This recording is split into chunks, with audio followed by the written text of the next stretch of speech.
Good evening. Welcome to Newsnight. This is a live broadcast from our studios at Northridge in Accra. My name is Kenneth Jesse. Let's take a look at our top stories for tonight.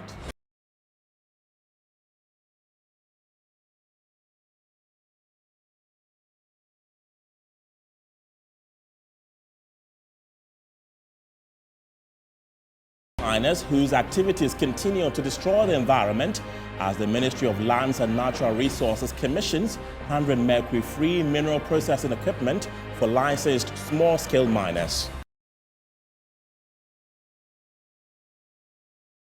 Also coming up tonight, Domestic Violence and Victims Support Unit of an Accra District Court remands a man who attempted to sacrifice his daughter into police custody.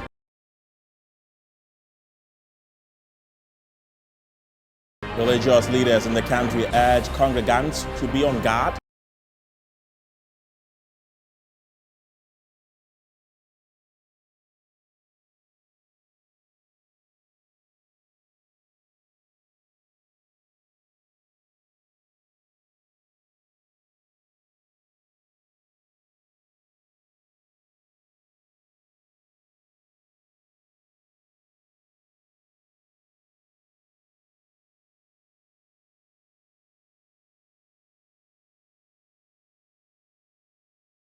Welcome to the program. 6 persons have recorded gunshot wounds after a clash between some men in military uniforms and a youth group at Zamrama Line in the Ablekuma Central municipality.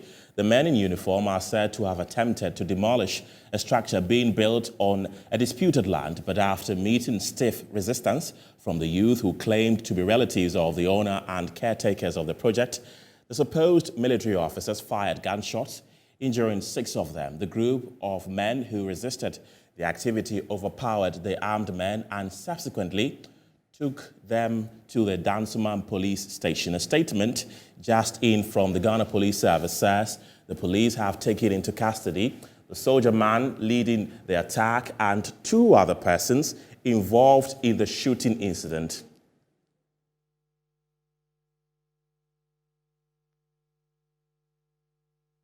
All right, so let's go to our video wall and bring you excerpts of the statement that has been issued by the Ghana Police Service.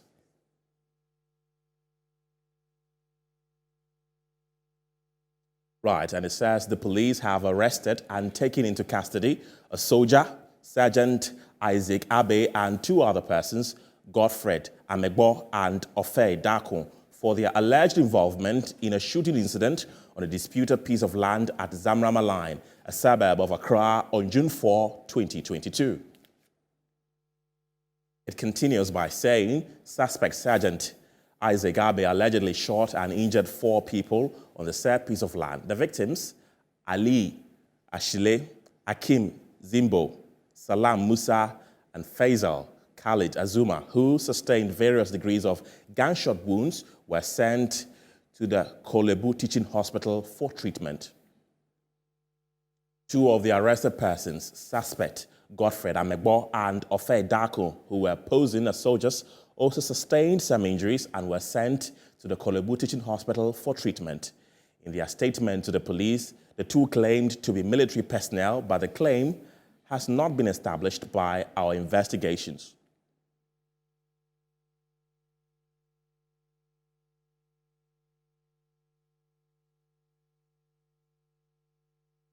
Right, away from that, a medical doctor at the Federal Medical Center in Owu, Dr. Ahmed Liasu, says 26 adults and 13 children are receiving treatment in his department, some of whom have been operated on. According to him, children are being treated elsewhere in the hospital. Owo is located in Ondo State in southwest Nigeria, a part of the country that does not usually experience violent conflict over religion. Authorities have not given any information about who carried out Sunday's atrocity and why.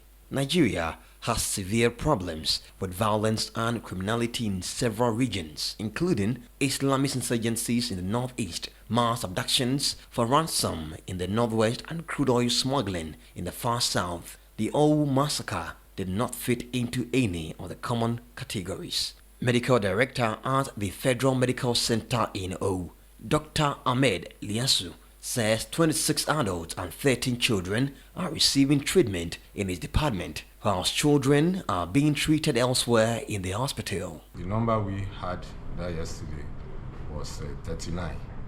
It's 26 adults and 13 children. Out of the adults, they brought 6 of them dead already, and children 2 were dead before they brought them. The remaining ones, we are managing them.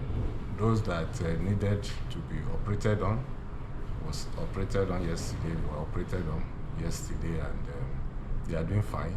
Alex Michael is a victim of Sunday's shooting. After the shooting, though I was with my kids, so I asked to try a way of defending them. Me, I went under the chair, though immediately they entered, they started firing everywhere. So many people. But unfortunately, because of the kicks, my leg was unable to enter the pew in the church. That was where they shot my leg. A doctor at Federal Medical Center, Jerry Bankole, says they are working around the clock to treat the victims. Well, we've been doing our best to resuscitate and make sure that their injuries are not worsened by in any way. A number of them have gone to theater also to have surgery done. So, well, we're just on it and hope that God helps us to help as many as possible. The Southwest is home to the Yoruba ethnic group, who are divided roughly equally between Muslims and Christians. The two communities usually cohabit peacefully. Other parts of Nigeria have experienced repeated outbreaks of violence between Muslims and Christians, including killings in churches and mosques. Human rights groups who have investigated such incidents in depth have often found underlying factors other than religion, such as conflicts between farmers and herders that overlap with ethnic and religious divides. Let's still stay on this issue, and joining me via Zoom is the Executive Director of the West African Center for Counter-Extremism, Mukhtar Mumuni. Mukhtar, good evening, sir. Welcome to the show. So ECOWAS holds a meeting, and the next day, 2 separate attacks happen in Nigeria and Togo. We see officials doing a lot. However, is the region really doing enough to contain threats and the attacks? Well, good evening to you and good evening to our viewers. What we are seeing in Nigeria, of course, is a worrying situation of insecurity that it's not only in the Nigerian society. It is something that has implications for all of us within the sub-region. But it's not new. Of course, Nigeria has had huge numbers of fatalities in terms of attacks. In the peak of 2014, 2015, the numbers were huge, running into the hundreds even per attack. And so this is not new. The new thing is we are beginning to become more aware as a Ghanaian society of the threats and attacks happening and the horrible images that we are seeing. There is no way that we can say that we have been effective in terms of state response to terrorism in West Africa. The states have been abysmal in the way we have responded to terrorism within West Africa. We are seeing disproportionate focus on state-centric measures, combat measures, security measures, to the neglect of the reality of the problem on the ground. Terrorism has drivers, there are underlying factors that drive or give birth to terrorism. We need to tackle these problems. The problems of inequality, the problems of poverty, the problems of negative religious ideals, and negative political ideals. You've just spoken to people, and some of this have spoken along ethnic divisions and religious divisions. These are problems that exist in our societies, and these are problems we need to tackle. But if you look at the counterterrorism measures we have deployed in the last 13 years, they have been largely disproportionately focused on security measures. We are seeing in USMA over 15,000 forces. We are seeing the G5 Sahel forces. We're seeing the Operation Bakani with several thousands of security forces. AFRICOM and several of those. those approaches have Right. proved very counterproductive. We need to go beyond that to look at the factors that lead individuals to engage in violent extremism, which Right. we have failed significantly to do. Right. We'll come back to our own country, Ghana, shortly, but let's still stay in Nigeria. The visuals coming from there are very gory. Why would terrorists target the church? Of course, terrorists, the bigger goal of terrorists is to provoke the state by engaging in actions that are dreadful, that are alarming, that can elicit response from state. And they're looking to provoke the local society into a contest that can destabilize society and allow them to take territorial control where they exist. We know that religion and religious issues are very emotive issues. And so when you stage a contest along religious lines, surely likely to stabilize society. And Right. they know this so well. And this is based on the very exploitative nature of extremists, to take advantage of such vulnerabilities. And that's what we're seeing happening in Nigeria. You would notice that they're attacking churches and religious centers. And just churches, they've attacked Muslim groups and Muslims as well. And so they're looking to find ways to stabilize society and ensure that their concerns are responded to, or there's destabilization of state allow them to take territorial control. Right. Right. So what law enforcement can be put in place in our churches, mosques, markets, and other large places of gathering to keep Ghanaians safe? We need to set up security teams at our religious places of worship. We need to set up surveillance systems in place. And more importantly, to train teams that have the analytical capacity to distinguish between information and intelligence, to be able to share information, relevant information, intelligence, to ensure immediacy of action to prevent attacks from happening in those places. We need to have teams that are very, very capable in terms of communicating what the threat is and what measures members within those places of worship should take in terms of preventing attacks or responding appropriately when attacks happen. Right. Do you think they should be provided with protection? The police, the soldiers should be guarding the big churches and big mosques and places of gathering in the country, as we've seen threats and terrorist attacks across the sub-region? Security responses are always layered, and so depending on your level of assessment of the threat, there's a certain layer of security you deploy. At this moment, we are looking at creating awareness and setting up security teams to create awareness to ensure that people understand what the level of threat we're dealing with and what they need to do to prevent it or to respond to it.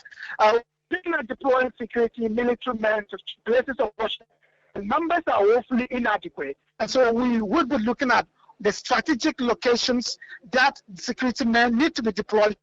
And that is dependent on the assessment of our national security leadership to be able to ensure that they are adequately prepared in terms of deployment to serve as deterrents to extra attacks. Right. Mukhtar Mumuni, thank you very much for speaking to us tonight. Let's still stay on that subject because government spokesperson on governance and security, Palgrave Wachidankwa, says government is instituting measures to combat threats of terrorism in the country. I believe that government prioritizes tourism very much at the counter-terrorism unit.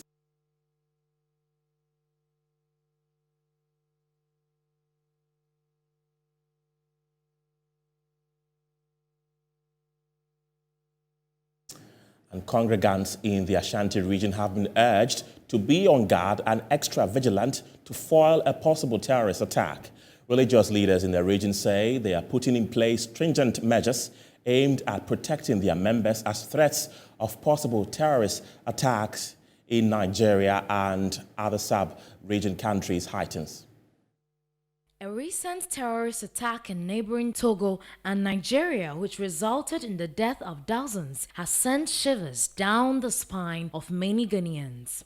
Religious leaders in Kumasi say terrorist attack on the country is real and imminent, which the security apparatus alone cannot stop. The General Overseer of the Calvary Charismatic Center, Reverend Ransford Obeng, said although the country's security apparatus is on top of issues, citizens, including members of the church, should be vigilant, aimed at hating a possible attack. We are encouraging people to, anytime you see any strange person at a strange place that you've been going, that is one of the things. Anytime you see any strange person, like a church, we know those who normally come to church. So anytime we see any strange person, then you become careful of his ways and everything. But we know with the help of God, we will be able to overcome this challenge. This is not the first time we are being threatened. It came some time ago, and I believe it is by prayers and people alertness that it did not happen. And so it is the same thing that we want to alert Ghanaians that they shouldn't take it for granted. He added that authorities in the Ashanti region are putting in stringent measures to avert any terror attack in churches in the region. Let's bring you this story again as government spokesperson on governance and security, Palgrave Boakye-Danquah, says government is instituting measures to combat threats of terrorism in the country.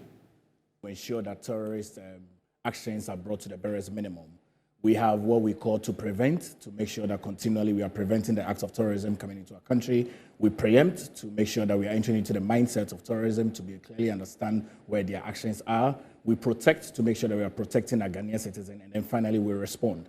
In earlier weeks, the government launched the See Something, Say Something campaign, which is a citizen all-involvement act to ensure that all persons, if you see something untoward, you need to be able to say it by calling 999. We sympathize very much with persons that have been killed in Nigeria and in Togo, and our borders are very intact.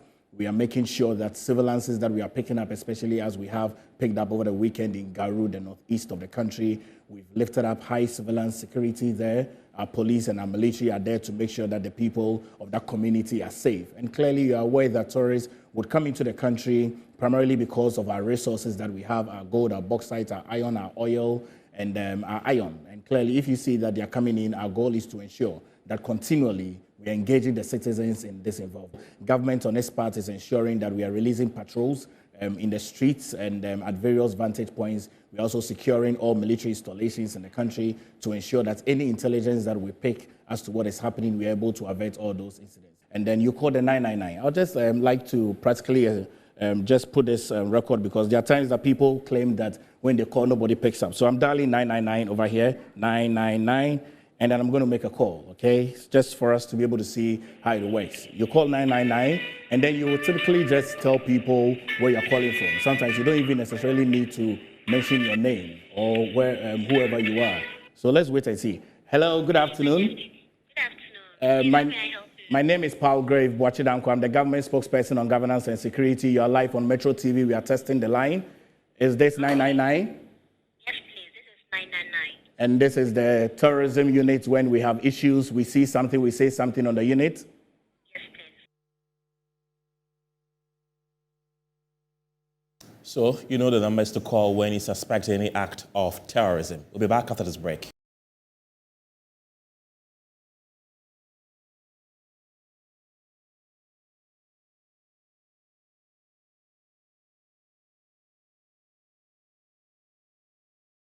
Welcome back to Newsnight here on Metro Television. Government has vowed to flush out all illegal miners whose activities deplete the environment.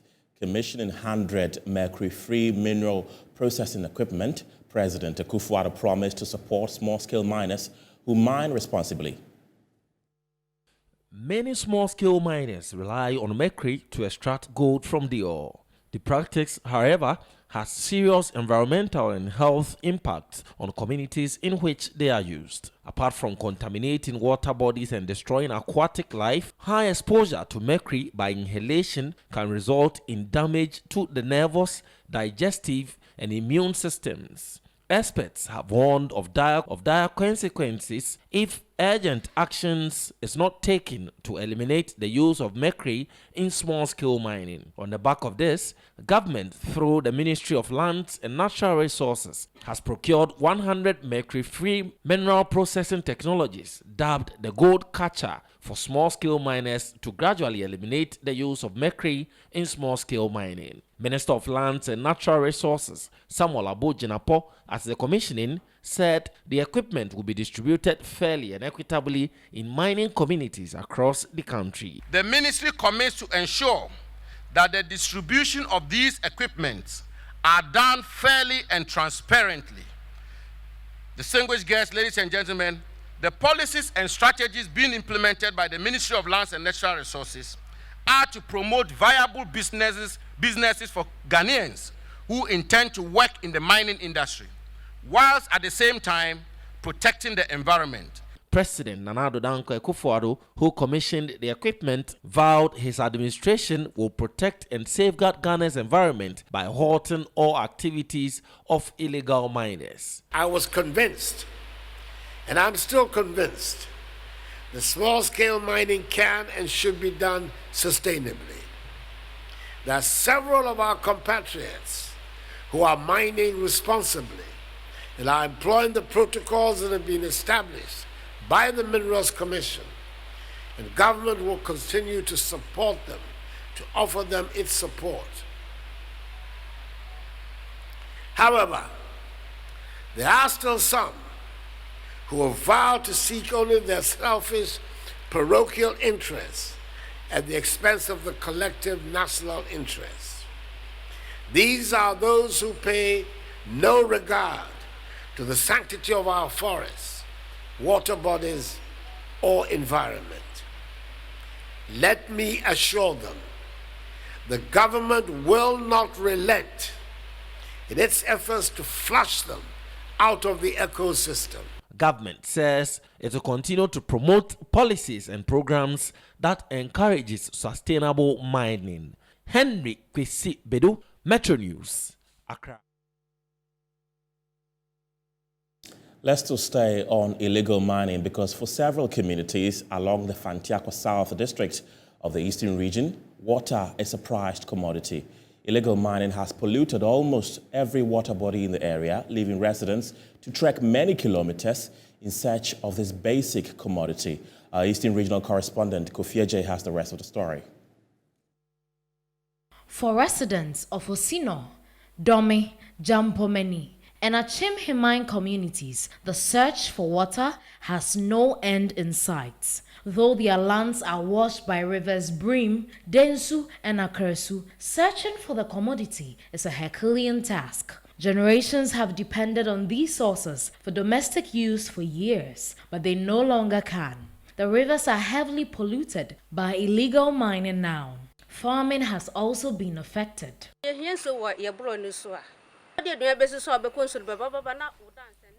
We need water in our town. We are close to the river, but because of Galamsey activities, our water bodies have been polluted. We go very far from home to get water to cook. Assembly member for Ashiakoso electoral area and his unit committee members have fought people who destroy the environment, but to no avail. I take you through the course of the river. You realize the place it used to be, that is not where you find it today. You find it in a different place altogether. They have diverted it. They will bring it here. Another time you go thinking that it is here, they have diverted it to another place again. Government is worried about increase in teenage pregnancy due to illegal mining activities. Are faced with the challenge of illegal mining christened Galamsey.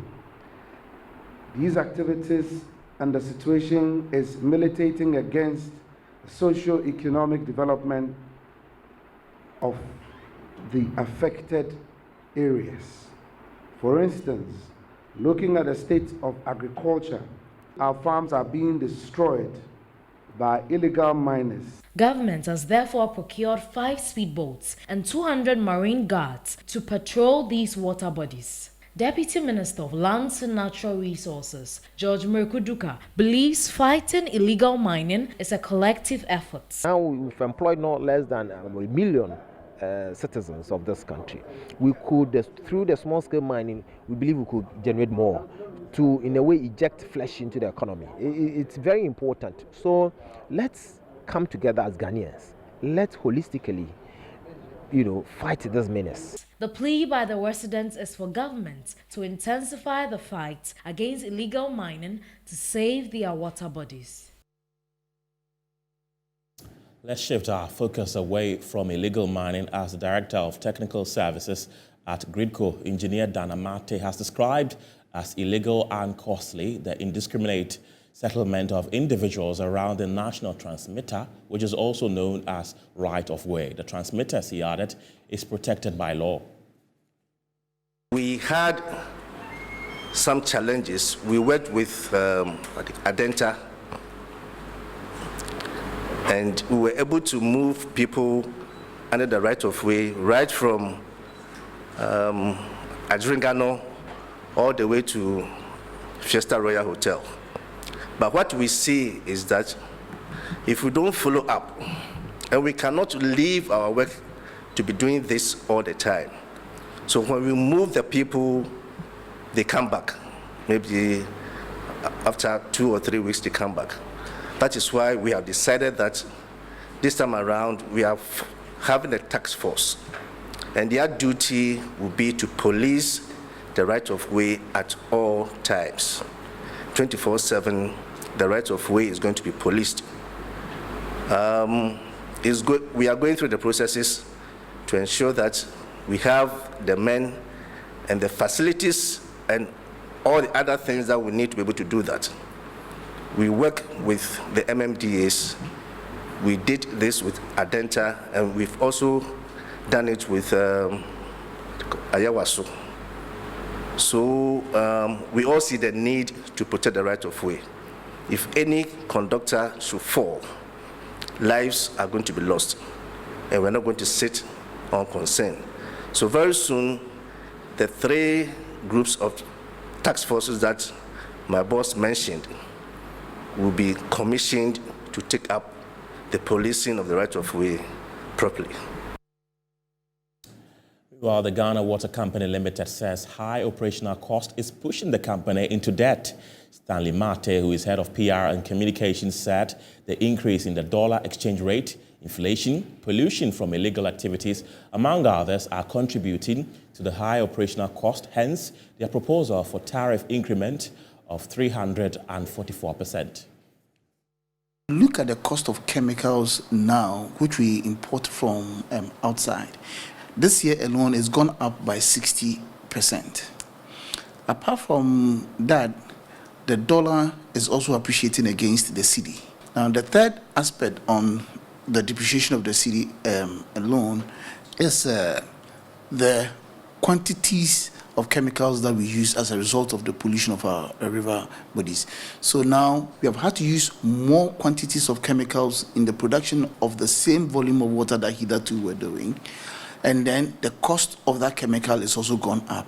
3 factors he thinks are contributing to the proposed tariff increment. He is worried that the tariff adjustment, if not quickly implemented, may overburden the company. According to the head of public relations and communications of the Ghana Water Company Limited, Stanley Mate spoke on increased water production if the tariff adjustment is approved. There's more burden on us, and as I speak, we owe government over 6 billion Ghana cedis.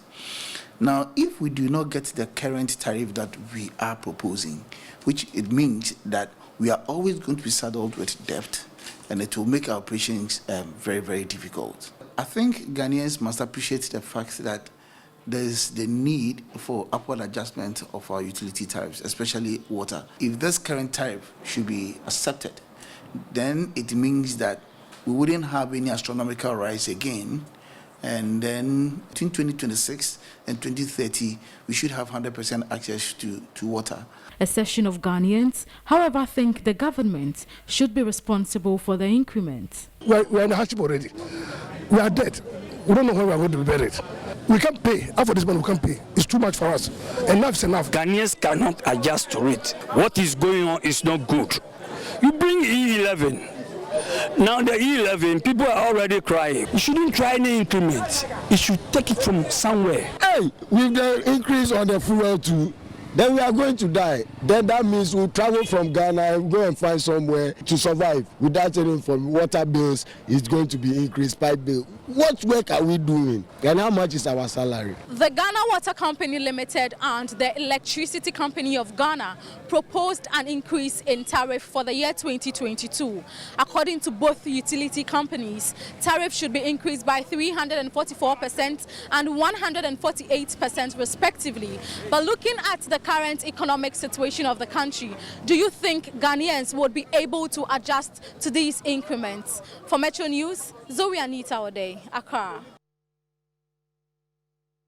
Thank you very much, Zoe. Now, the Accra District Court has remanded into police custody Evans Oponchecheku over an attempted murder of his daughter for ritual purposes. Though his plea was not taken, the accused is expected to be in remand until the next adjourned date. Evans Checheku Opon, who was arrested over an attempt to murder his daughter, should be remanded into police custody until the next hearing. The court presided over by Ama Adumako Kwache maintained that the lawyer for the accused, Raf Ejapon, can be granted access to his client on Tuesdays and Thursdays between 9 a.m. to 5 p.m. prior to the next appearance.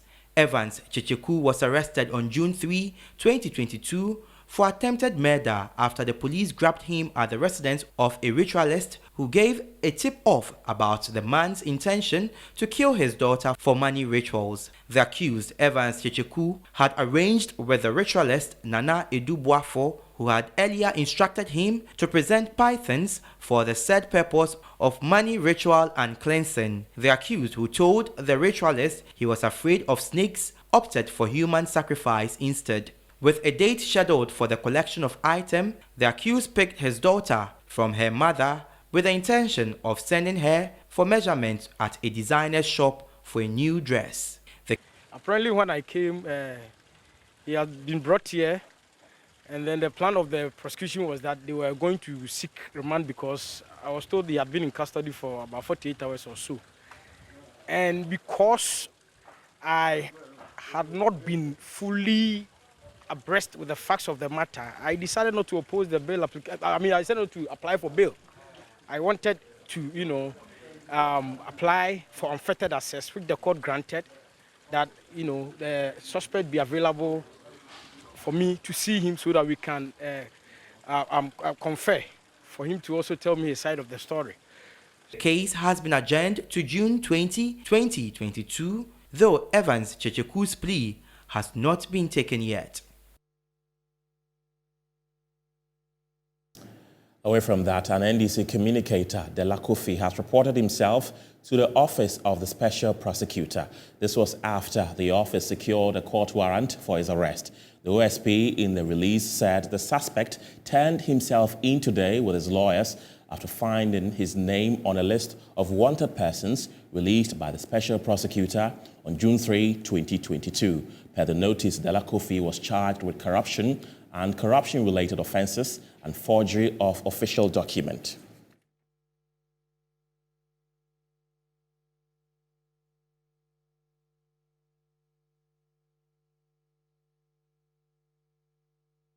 Let's talk politics now, as members of the New Patriotic Party's Ashanti Regional Chairman campaign team have taken a swipe at poster Ben Efson over his comments that the re-election of Chairman Wontumi is not good for the fortunes of the New Patriotic Party.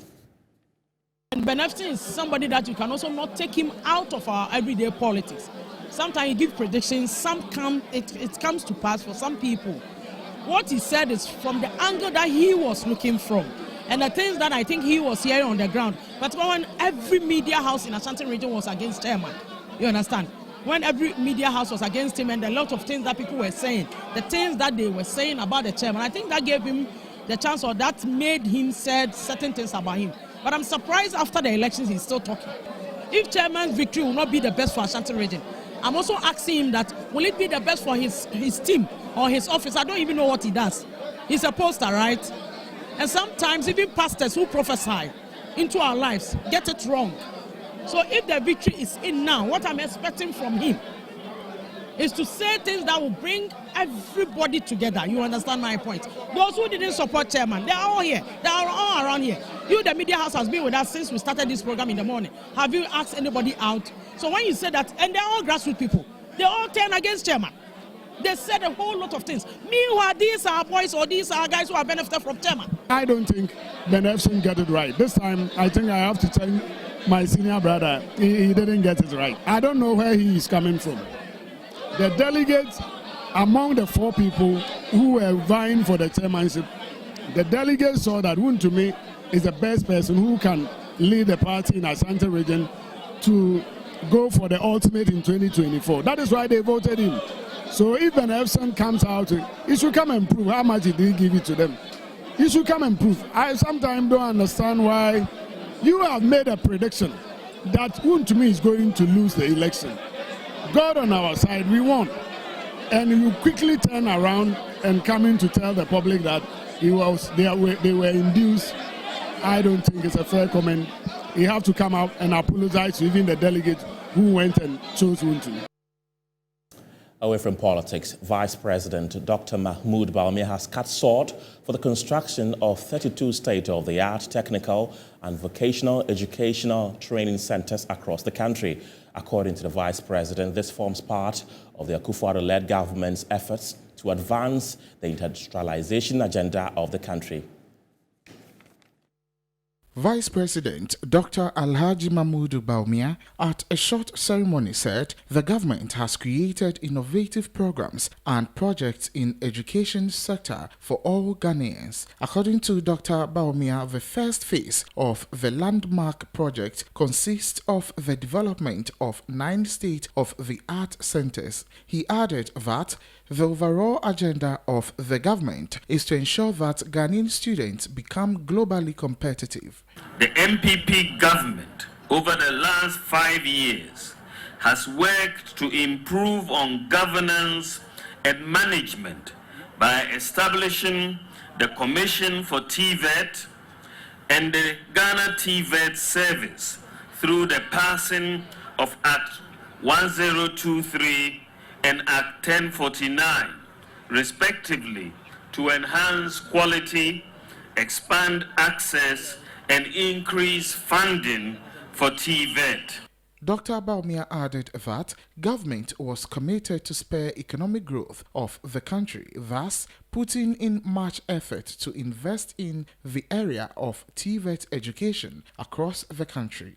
Government has committed close to $1 billion to revamp the technical, vocational education and training sector to make it attractive to the public and industry to ensure its meaningful contribution to the country's development. The Minister for Education, Dr. Osei Yao Educhum, said the various government's intervention in TVET education were aimed at helping address the weak link that had existed since the introduction of educational reforms in the late 80s that introduced the junior and senior high schools. The Ashanti Regional Minister, Simon Osei Mensah, lauded the government for the initiative aimed at turning the country's fortunes in the right direction. Our parents, relatives, guardians, let's give priority to our technical education. That is where we can reduce most of the economic difficulties we have in this country. That is where you have ready-made work for you as soon as you compete. Sometimes you can even be working and be income generating whilst you are at school. Now, Chairman of the Council of State and Chief of Asante Achim Dwabin, Dasebre Otuo-Serebour II, has called on the chiefs and people of New Dwabin in the eastern region to stay united and build a more formidable traditional authority.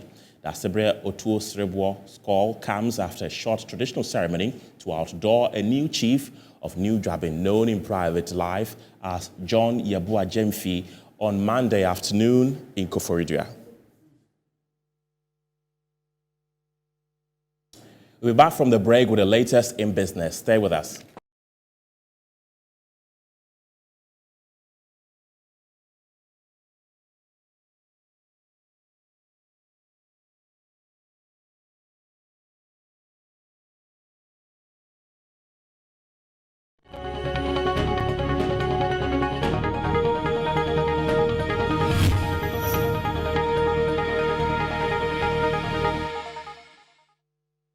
Welcome back to News 9. My name is Winston Taki.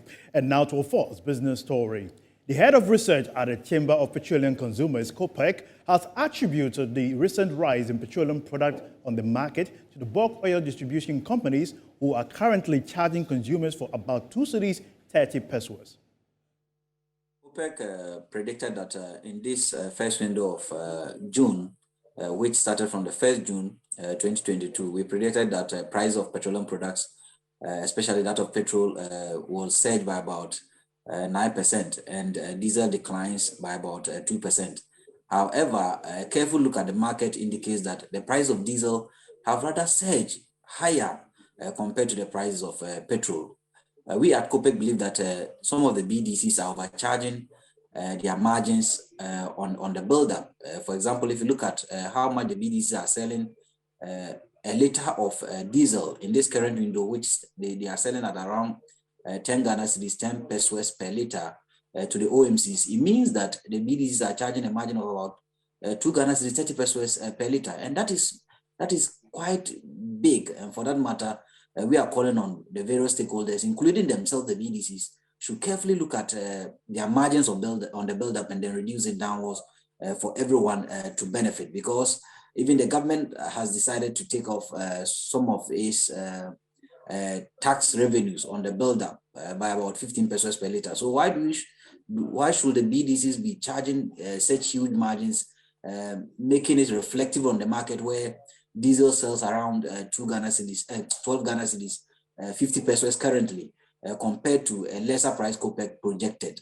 So we think that the BDCs are overcharging their margins by about 2 Ghana cedis, 30 pesos per liter. Now, the Chief Executive Office of the Consumer Protection Agency, Kofi Kapito, has bemoaned the high cost of rent in Ghana, which he says has made the cost of living unbearable for most Ghanaians. I'll be honest with you. Okay. When it comes to rent, people are very disturbed. Look, I mean, I tell people, we've had better Ghana before. Yes. Okay, so what happened?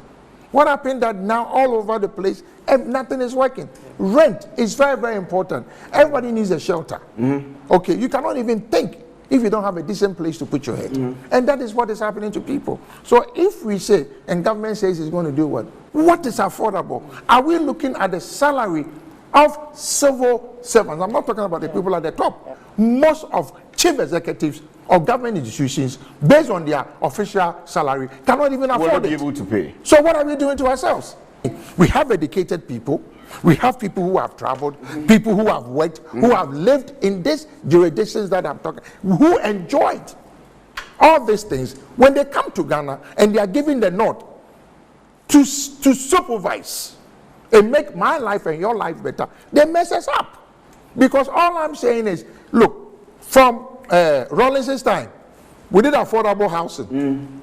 Kufuor, we did. President Mills, we did. President Mahama, we did. And then now we are doing. But how many of the affordable houses are 100% completed? Let's now bring the latest update from the Forex and commodities market.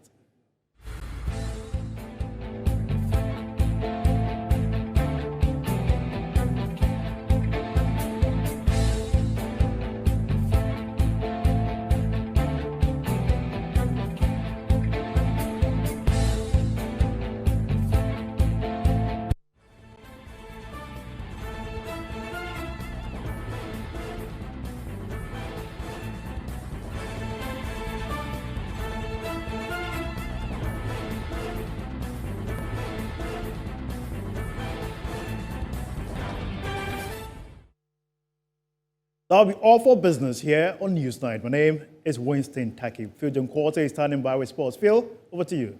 Thank you very much. Up next, we bring you the latest in sports.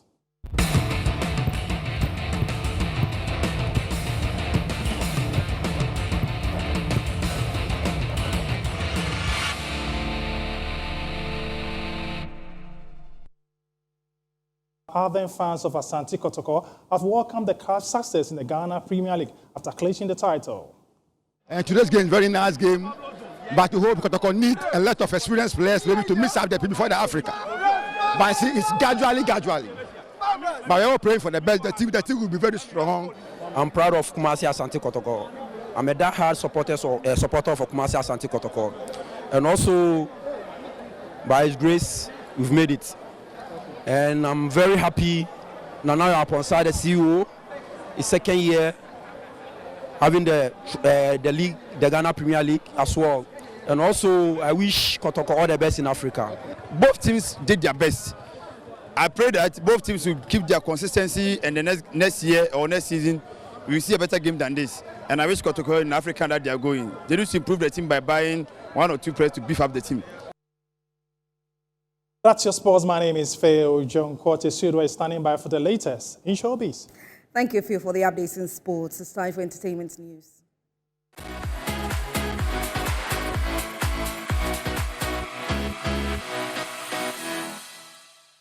My name is Asiedua Akumia. Tonight on One, Ghanaian highlife musician, songwriter, producer and composer Jeduble Ambole takes his turn as he talks about his 50-year journey in the music industry. Here are excerpts of the interview that will be aired tonight at 9 p.m. How many bands did you join before creating your own? Downbeats, Railway Dance Band, Hugas Extraordinaire,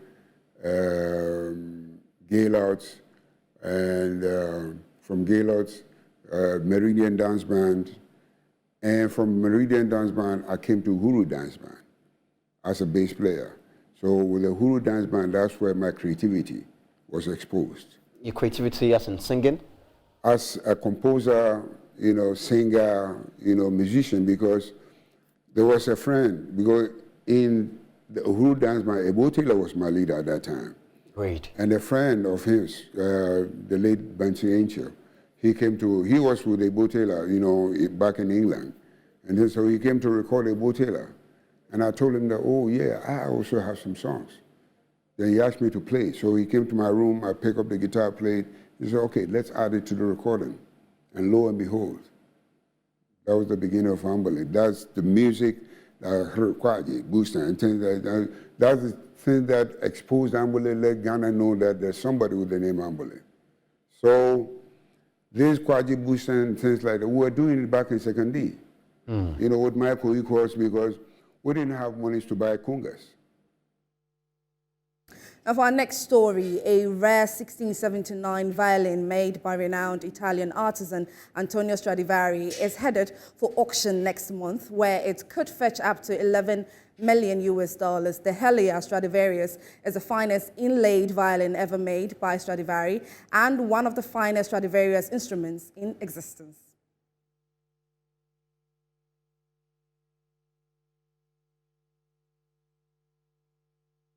Well, that's it for entertainment news. My name is Asiedua Akumia. Kenneth? Thank you, Asiedua. International news is next.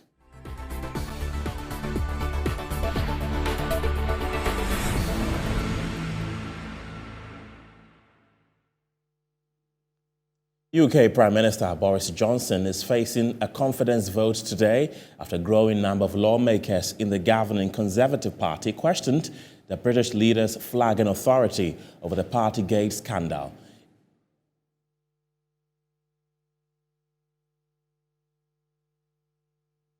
That's all time will allow for this edition of Newsnight. My name is Kenneth Jesse. Thanks for watching. Have a good night.